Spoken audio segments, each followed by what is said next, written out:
सबको नमस्कार। मैं doctor Mukul Bhingraj, assistant professor commerce faculty the graduate school college for women Jamshedpur में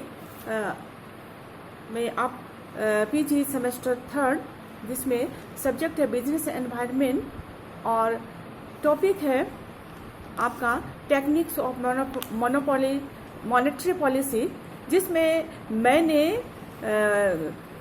जो फर्स्ट टेक्निक जो था क्वांटिटेटिव टेक्निक, जिसमें कि मैंने पहला पॉइंट अर्थात कि बैंक दर के बारे में उसकी चर्चा की थी और बैंक दर में किस तरह से परिवर्तन होते हैं उसके बारे में बतलाया था। उसके आगे हम लोग जाएंगे दूसरे पॉइंट में, नंबर 2, नगद आरक्षित अनुपात, केस रिजर्व रेशियो अर्थात कि जिसको हम CRR भी कह सकते हैं। सभी वाणिज्यिक बैंकों को अपनी जितने भी जमाएं होती हैं सभी जमाओं का एक निश्चित प्रतिशत भारतीय रिजर्व बैंक के पास अनिवार्यता रखना पड़ता है, जिसे नगद आरक्षित अनुपात भी कहते हैं।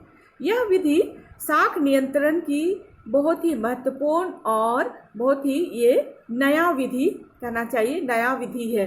इसका प्रयोग सर्वप्रथम 1935 में सबसे पहले ये अमेरिका के द्वारा किया गया था और इस विधि में ये जो है बहुत ही अधिक उपयुक्त होती है। जहां पर मुद्रा बाजार अविकसित होते हैं, केंद्रीय बैंक को नगद आरक्षित अनुपात में आवश्यकता अनुसार परिवर्तन करने का अधिकार होता है।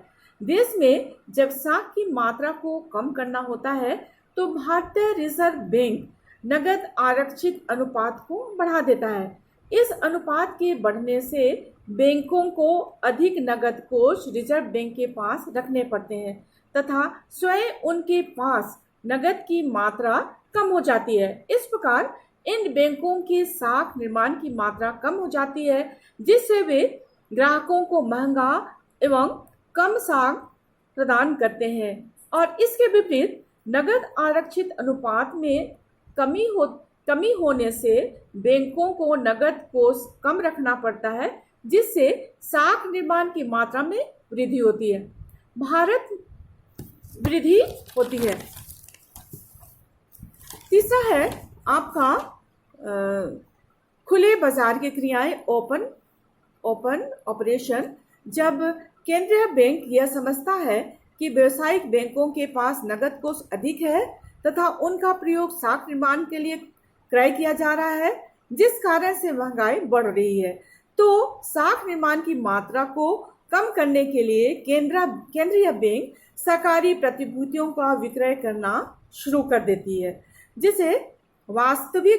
जिससे व्यावसायिक बैंकों के द्वारा क्रय कर लिया जाता है। इस प्रकार इन व्यावसायिक बैंकों का नगद कोष कम होकर केंद्रीय बैंक के पास पहुंच जाता है। व्यावसायिक बैंकों का नगद इसके विपरीत जब बैंक यह समझता है कि देश में साख की मात्रा कम है तो वह इन बेची गई प्रतिभूतियों को क्रय करना शुरू कर देता है। इन प्रतिभूतियों के क्रय के कारण अधिक प्रतिभूतियां केंद्रीय बैंक के पास आ जाती है तथा कोष व्यावसायिक बैंकों के पास आ जाता है तथा कोष व्यावसायिक बैंकों के पास पहुंच जाता है। इस प्रकार बैंकों के पास अतिरिक्त कोष आ जाने से इनकी साख सृजनशीलता में वृद्धि हो जाती है, जिससे ये बैंक ग्राहकों को अधिक साख उपलब्ध कराने में समर्थ हो जाते हैं एवं इस प्रकार का विस्तार संभव हो जाता है। चौथा है वैधानिक तरलता अनुपात, स्टेटरी लिक्विडिटी रेशियो, जिसको हम CLR भी कह सकते हैं।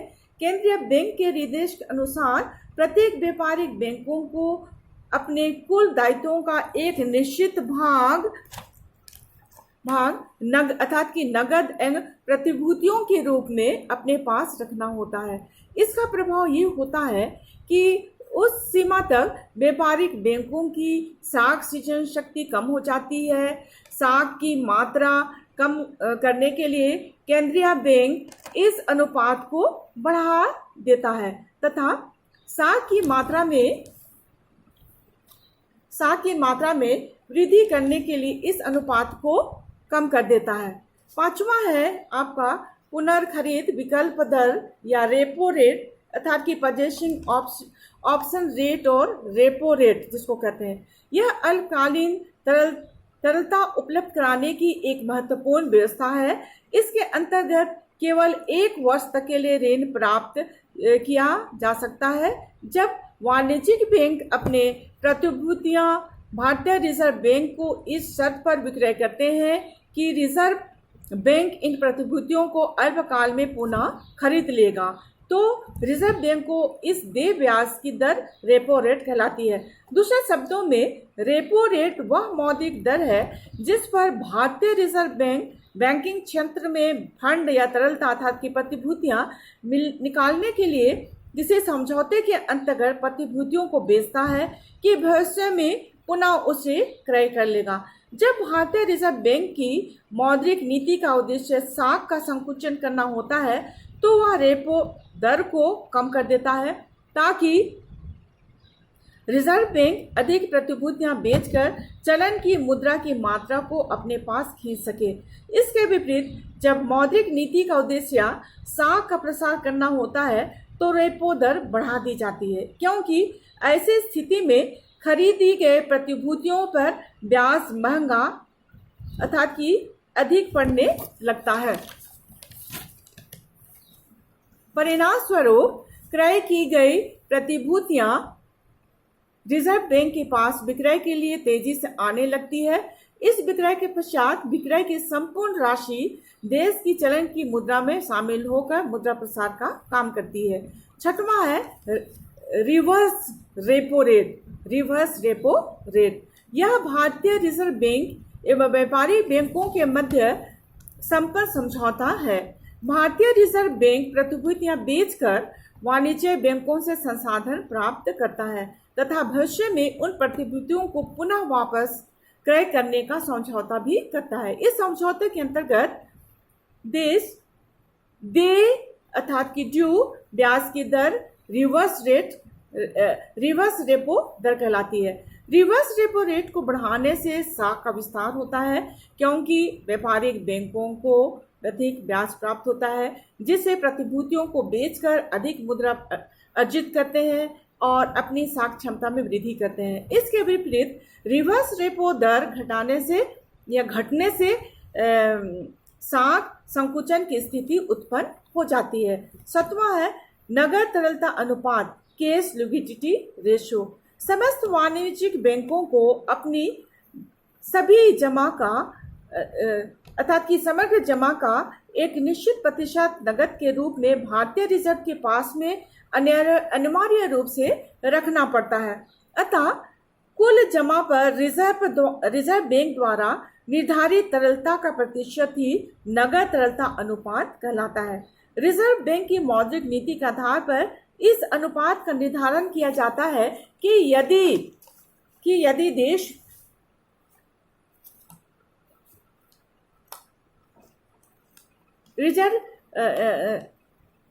अतः कुल जमा पर रिजर्व बैंक द्वारा निर्धारित तरलता का प्रतिशत ही नगद तरलता अनुपात कहलाता है। रिजर्व बैंक की मौद्रिक नीति के आधार पर इस अनुपात का निर्धारण किया जाता है कि देश में साख का प्रसारण करना होता है तो इस नगद तरलता अनुपात में कमी कर दी जाती है। ऐसा करने से व्यापारिक बैंकों को पूर्व की अपेक्षा कम तरल संपत्तियों को भारतीय रिजर्व बैंक के पास रखना पड़ता है तथा अधिक राशि साख के रूप में प्रयुक्त की जा सकती है। इसके विपरीत यदि साख का संकुचन करना होता है तो रिजर्व बैंक नगद तरलता अनुपात में वृद्धि कर देता है। इस विधि के परिणामस्वरूप बैंकों को अपनी जमा का पहले की अपेक्षा अधिक नगद भारतीय रिजर्व बैंक के पास रखना पड़ता है तथा कम साख उपलब्ध हो जाना पड़ता है। कम साख मिलने पर वे व्यापारिक बैंक भी ग्राहकों को कम मात्रा में साख प्रदान करते हैं। इस प्रकार बैंकों से कम साख प्राप्त होने के कारण लोगों की क्रय शक्ति में कमी आती है जिससे मुद्रास्फीति बढ़ने नहीं पाती है। तो इस तरह से इसका ये पहला टेक्निक्स जो क्वांटिटी टेक्निक्स है जो कि मॉनेटरी पॉलिसी के अंतर्गत में आता है।